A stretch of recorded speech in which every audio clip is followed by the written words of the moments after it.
went to doctor after doctor trying basically everything. I mean, from dietary restrictions to hand light therapy to LED therapy to drinking bleach. I'm not joking. Hey everyone, today I spoke with Danielle, a patient at the clinic, about her experience in the field of functional and integrated medicine. And there's a few kind of horror stories here to share, unfortunately, in terms of how damaging clinical care delivered and contextualized in the wrong way can be, but also how pivotally important gut health supports combined with the correct non-fear-based narrative around one's healthcare and limbic retraining could be the difference from someone who had seen multiple doctors and had been struggling with symptoms for years to not having symptoms, not having food reactivity, not having supplement reactivity, not having fear, and also going out and living her life and rediscovering enjoyment instead of constantly ruminating over how she's feeling and getting pulled deeper and deeper into this obsessive thinking. So, a real case study that looks at not only kind of these gut and physiological parameters, but also the importance of the appropriate handling of various psychological and limbic parameters. So, with that, we'll go to the conversation with Danielle. Hey everyone, welcome back to Dr. Ruscio Radio. This is Dr. Ruscio here with Danielle, who has been working with me at the clinic. And Danielle, boy, like I was saying before we got on the call, this is a case study that I think is going to help so many people because you exemplify a few things that I wish more people knew and that I wish many providers would stop doing. And I know you know exactly what I'm referring to here. And I'm excited to kind of share some of these details with people. Long story short, you were a beautiful case of someone who, with the appropriate non-exotic gut supports plus limbic retraining, was night and day game changer. But these things aren't always so obvious. Much easier when I say, well, we did this and that and it worked, right? Looking back in time. But when you come in with this worry and this stress and this emotionality and having had seen multiple doctors and doing all these tests and all these supplements, from the clinician's perspective, it can be very hard to make heads or tails of all of this. So this is why I'm really excited to talk through this. So both clinicians and patients can kind of better learn how to get people to the interventions that are going to help them and not flounder, in this eternal purgatory of tests, supplements, worry, fear, dietary restriction, and what have you. But before we go into, I guess, some of the details, give us a snapshot of what were your main symptoms and what were you doing before we started working together? And there's a little bit of we worked together many years ago. You were doing pretty well at that point, and then you kind of went off. You were living your life, awesome as I would want you to. And then things started to regress a little bit. And this is when you got sucked into the functional medicine vortex of harm. And again, for people listening to this or watching this, you'll hear from Danielle, my criticisms are not unfounded. Like, you were quite harmed by some other providers. And so I don't feel that my criticisms are unjustifiable. But anyway, we'll come back to that. Tell us about, the snapshot of you. How were you feeling and kind of what was going on? It began in 2009. I woke up one day. I thought everything was fine. Woke up one day and I ate breakfast and my stomach blew up. I mean, it stuck out like I was pregnant and I didn't know. This was a brand new thing. Never experienced it. Never had any food problems before. Didn't know what was going on. And that was the main big symptom, was this pregnancy look. And I'm a very thin person, so it really showed. My pants didn't fit. And then I Right. started, when I would eat, I would feel a little nauseated. I started getting circles under my eyes. I stopped sleeping well. I started doing like constipation diarrhea. Depended on, it depended on what I was doing. And I had no one to help me understand what was going on. In fact, at that time, no one had heard of SIBO or Mm. SIFO, any of that. It was all new. So I went to doctor after doctor trying Basically everything. I mean, from dietary restrictions to hand light therapy to LED therapy to drinking bleach. I'm not joking. Mm. Drinking bleach. I don't think I ever told you about that one. No, you did not. Yeah. um, and everybody would put me on their program, but their program would be just what it is. So if you're the right person for that program and that happened to work, it would be great. If you're not, which I wasn't, they would come down on me and tell me I was doing it wrong. And as you know, Mm. I don't do it wrong. I probably overdo it right. Yes, if anything, you're too compliant. Yeah. So having a doctor tell me I'm lying, I'm not following the protocol. No, I don't feel better. I'm actually sick. I had a lot of doctors just really not understand what to do with me, Right. and not be necessarily very nice or kind or positive when what they wanted to have work didn't work. Yeah. And what a tremendous lost opportunity that is. Because one of the things we talk about in the podcast on the show is that even the things that don't work are indirectly diagnostic. And Yeah. when we're going through a clinical visit, we have this summary tab open and their ongoing visit tab open, and we'll be making notes in that in their, we call it their differential or the problems list. And if you respond to something, that's a mark of reinforcement for one of the differentials. Or if you don't, that may support a different differential and rule out another one. And so that's why I tell patients, the labs are about 1/4, because it's this other data that's so important to learn from your system over time and hone us in on what to do. And yeah, just really, again, what a lost opportunity when clinicians get kind of mad at you for not responding. Whereas if they had the right model, I would argue they could use that in a progressively diagnostic fashion to hone you in on what to do. And this does tie in with the other thing I wanted to more centrally loop into this conversation, which was, at least as best I was able to tell, you got pulled into this treatment of the tests. And not only was it treatment of the numbers instead of treatment of the person, it was this kind of esoteric, here's the newest theory. And that sounds exciting. And I think you learned like the novel sounding, cool, sciencey sounding theory actually doesn't deliver most of the times, because theory is one thing and then tried and true therapeutics is another. But tell us a little bit more about that, right? Because there was a lot of this kind of treat the numbers, and if you don't respond to the numbers and the corresponding treatment theory, then you're the problem sort of narrative that you were given. Yeah, we would go through the big test of my gut.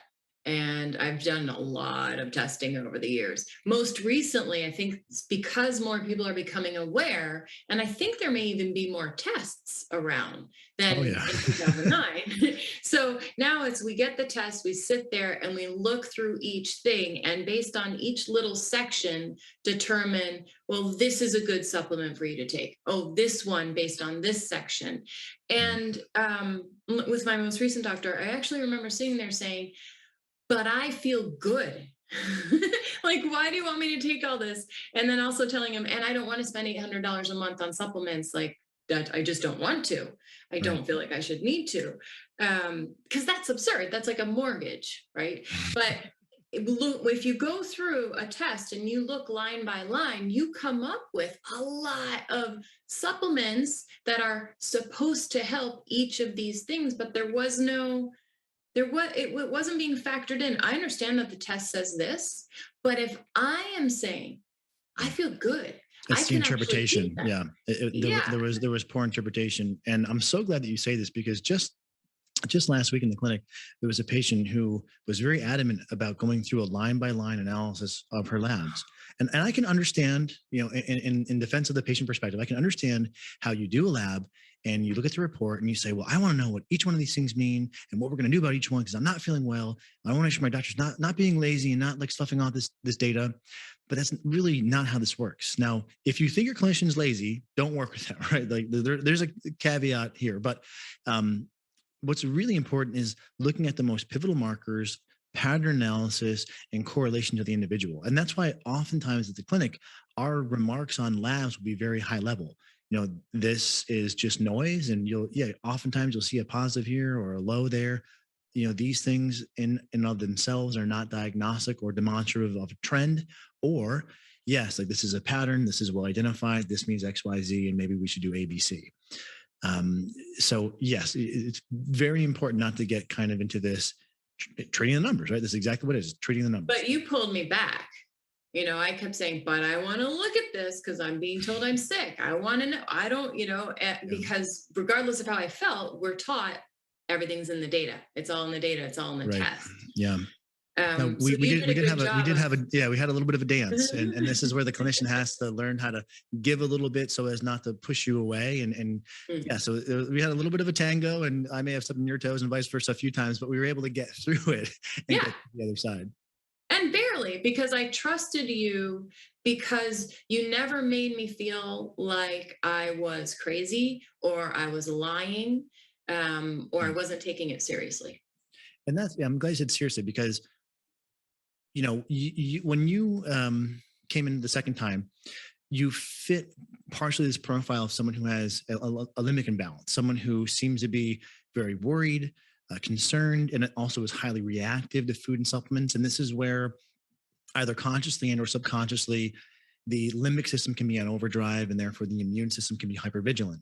And so you have to be very careful with the language that you use with someone who's in that position. And one of your other doctors, and I've told this podcast story before on the podcast, said, something like, "You're really sick. You've got to take this result seriously." And the result was a dysbiosis finding from a stool test, which are super gray and non-definitive. So telling someone they are super sick based upon dysbiosis, which is again very in the gray area in terms of maybe it's a problem, maybe it's not a problem, such a huge disservice. I remember you were visibly distraught, or audibly distraught when you followed up with me.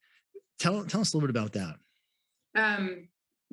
That particular meeting, I actually looked at my doctor and I said, I'm feeling better than I felt in a really long time. And he's holding the paper in his hand. He goes, what did you do? What did you do to feel better? You're sick. I'm looking at this and you're sick. What did you do? And he was almost, and he's a very nice man, but he's attached, is what I realized, to fixing it. So he was very attached to, he's got to figure out the pathway and he's going to figure it out. So I can't be better on my own from something he doesn't know. Yep. And then it made me feel like I was cheating on him. Oh my, what did I do? I don't know. It was very upsetting. And I grew up in a family where I was taught, don't trust my own feelings and emotions. So I have another person saying, no, you're wrong. You're not better. And I'm going, well, maybe I'm not better. Maybe I don't feel well. Yeah. I do want to go back to something you said about the limbic retraining and how you approach that, because you pushed me on that for several times. And I was basically like, I don't need that. I don't need that. That was our dance. Yeah. And I think it was, 2 or 3 times. And one of the things that I've learned is, one way to pitch it as best you can, but also, sometimes you just have to, what's that old saying? Like, you can lead a horse to water, but you can't force him to drink. So like, put it there in your program, have the conversation around it, give you my rationale, support you through it. Yeah. Knowing in the back of my head, if she just does this, there's a very high probability it's going to be game changing. And then next visit comes around and there's all this chatter about all this other noise. And then, oh, did you do the limbic retraining? No. And the clinician's going, but I swallow that pill, okay, like, you're here for her. Let's come at it again. And it took 2 or 3 recommendations. And thank you for acknowledging that, because it was maybe something more. Yeah, it took a few tries. But in your defense, you were also, I think at that earlier stage, you were still working with me and the other provider. And there was just a lot of emotionality to work through. So our session ended up being kind of part therapy session, just to talk you off of the ledge of, well, I was feeling better from your recommendations. And then I checked in on the stool test results with the other doctor, and he said, I'm really sick and I'm not taking this seriously enough. And, again, the worst possible thing for someone with kind of your psychological constitution and where you currently were in your healing journey to say. So I think you were in need of a little bit of kind of TLC and handholding, because you were really fighting an uphill battle with your other provider. I left you for a while there to go I to that know, other broke my provider. heart. No, I But it's mean, because my primary care physician said, you can't get what you need from somebody that you're never going to see in person. sure, yeah, You need so I was like, "Oh, okay." And I left.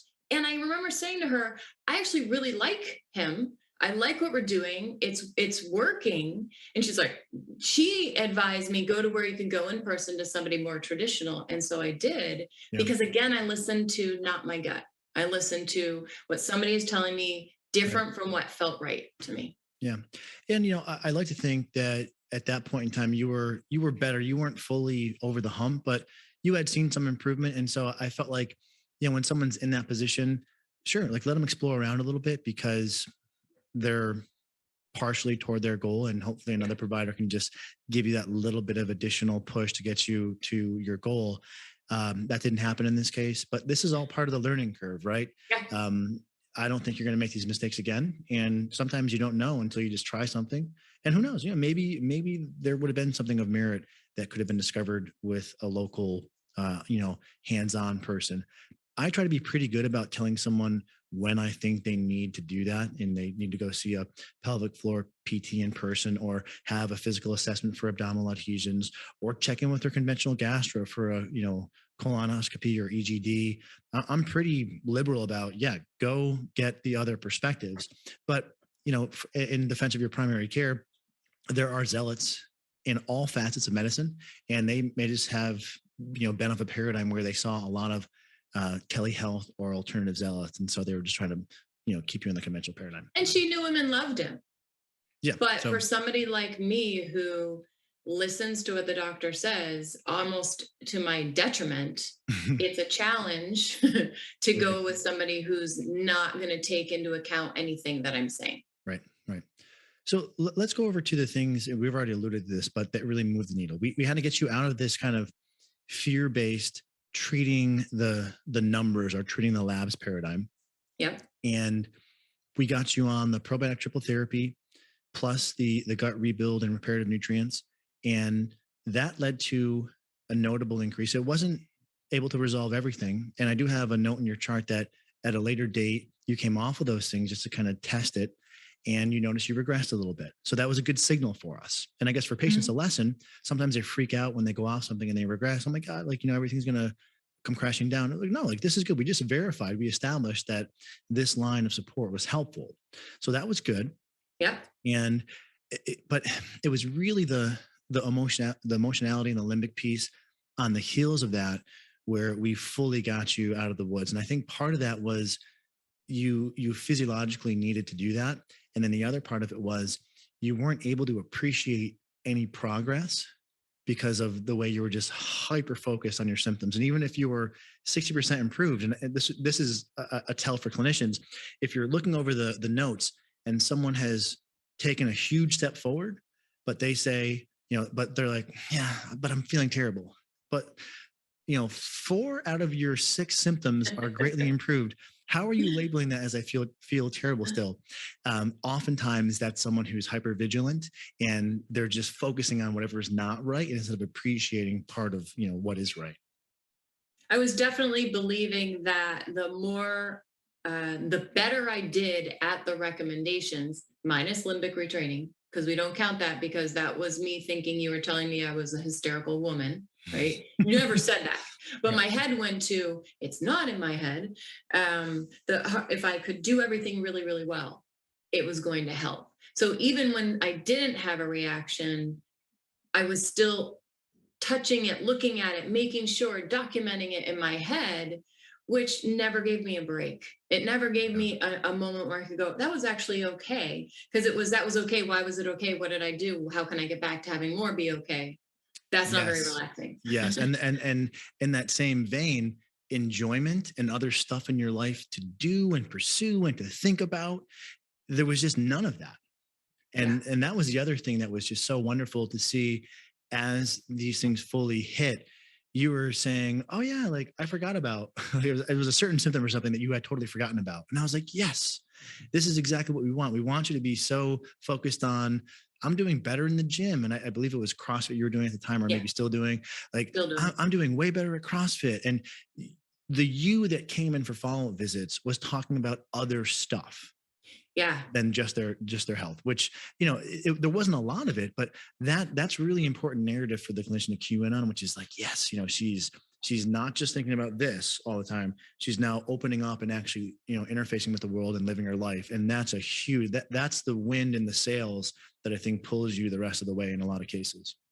But it's also a scary thing because when You were I a little didn't bit have scared. Yeah. this, Yeah. I've been looking around just the past couple of months going, what do I do now? How do I eat? What do I, there's this, it's literally living differently Yeah. that I now have to do because this huge focus is just not there anymore. Yeah. Well, it's, I think the paradox of freedom in some cases, it can be hard for people. Yeah. And that's where in some of our follow-up visits, I think just, having me to soundboard off of and give you that encouragement, like, yeah, this is good. A lot of people get here to where they don't need a diet plan. And I think you, for so long, just had the plan, and Yeah. not having a plan, you're like, what do I do?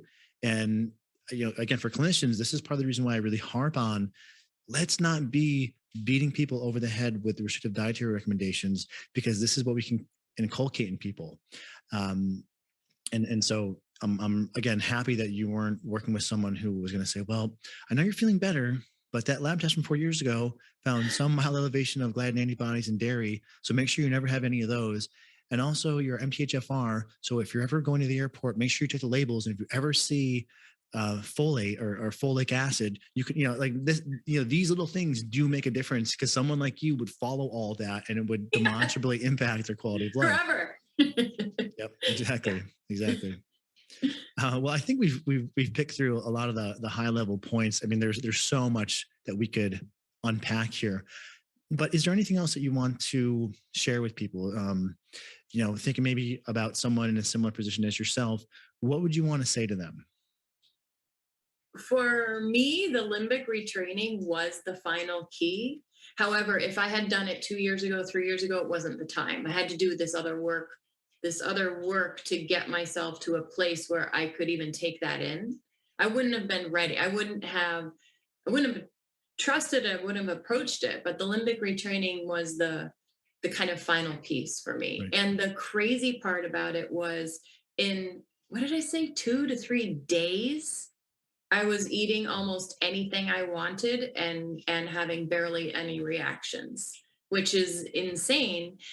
I don't have advice for you on how to share about limbic retraining with people in a better way, that, because mine goes to, oh, Danielle, you're too sensitive. Oh, you need to stop thinking about it. Oh, he's saying this is all in your head and you're making it up. That's where I went. You didn't say that.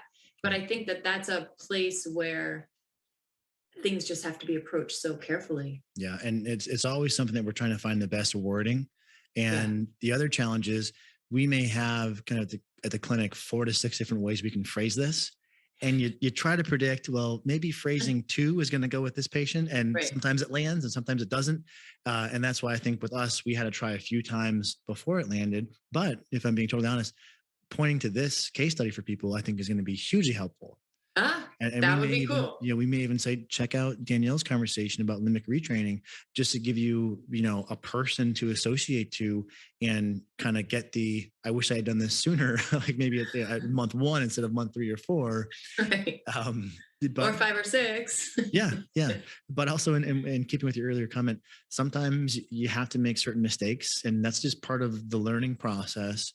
But yeah, good. I'm glad you're sharing about the limbic retraining. That was a main thing. That plus how poorly some of the conversation was handled with your other providers, just so we as a healthcare community can be even more aware of how much weight, especially with certain patients, our words carry. Yeah. And how I understand that you want patients to take things seriously, but there is such a thing as undue weighting associated to or given to a lab finding that can carry psychological harm, and we have to be careful about how we do this. And it's why I say, if we can't get it perfect, let's be a little under as compared to a little over. I think that's going to be the most serving to most people. I mean, sure, if you have someone with diabetes, frank, and they're not doing anything, that's a different conversation. But I think most of us in functional medicine, we're not seeing the guy who's still smoking and drinking a bunch of soda, and we have to Right. kind of rattle the cage a little bit. It's more so highly motivated people like yourself who we don't need to go to that fear and rattling of the cage approach. I rattle my own cage. Right. We want to derattle. Yeah. Yeah, you were de-rattling. I was doing the rattling. So, and I think that that was the really cool thing. That's been the cool thing about working with you. You never actually made me feel like I was crazy or I was overreacting or I shouldn't be doing something. And the way you approached everything was, hey, there's this study. Hey, this is what we're seeing versus Danielle, you're Right. sick. You need to do this. And that type of Yes. speech works really Yes. well. Yeah, thank you, and actually, thank you very much for saying that because it's a form of framing, right? It makes it more about Gestalt, Yeah, guessing. yeah. I think What is it? that's one way you Gestalt. I know there's Gestalt therapy. I'm not sure exactly how it's applied, but yeah, perhaps you're talking about here's what we see help individuals, not you are sick, so you should do this. And I really try to avoid wherever I can saying that because I actually don't think that that's the case. And I remember when I had my own symptoms, I wasn't thinking I am sick. I was thinking, what the frick? I got this brain fog. How do I fix it? Yeah. But if someone is getting pulled into that, you don't want anyone to identify their self with their symptoms or disease or a label or diagnosis. You want to empower them. And this actually brings up one other thing that I gave you some reading in the camp from Wim Hof Hmm. and some of the associated like Scott Carney books about how strong we are and how you could maybe go for a hike in snow in just shorts, right? And do some of these things. And I think that really landed for you because it allowed you to tap into your own empowerment. And that's something I think really can be helpful for people who may drift into this territory of worry and stress and limbic imbalance. They need to feel empowered. And that's where I think some of that work can also be pretty helpful. You recommending Wim Hof to me, I watched the movie, I started reading the book, I bought the class. My husband's joined it with me, it was doing the cold showers, stopped at the cold hand in the water, not into that. No, not doing Yeah, that. The women, cold women. shower, I could Yeah, do the cold shower, but ice water on my hand. But it yeah, got me to go. One of the things he says is CrossFit is a great mentality to have because you push your body and you realize your strength. So right. you brought me back to that. So I actually went back to CrossFit through you reminding me that I am powerful. Yeah, and you are. I mean, you legitimately are, and this is important to remind people of, so that you can be as strong and as empowered as you actually are, and not keep ruminating on the lab finding, right? And wrapping up your identity in that. So yeah, Daniel. I mean, all around these are just so many great pearls to be offering people. I can't thank you enough for sharing your story. I know for a fact this is going to be very helpful for a large swath of people. And I want to thank you just for putting up with some of the shortcomings in the field. And I'm so glad that you found your way back to me and us at the clinic and we were able to help you. Thank you for having me. It's cool to have a positive story to share. So thank you. Yeah, thank you.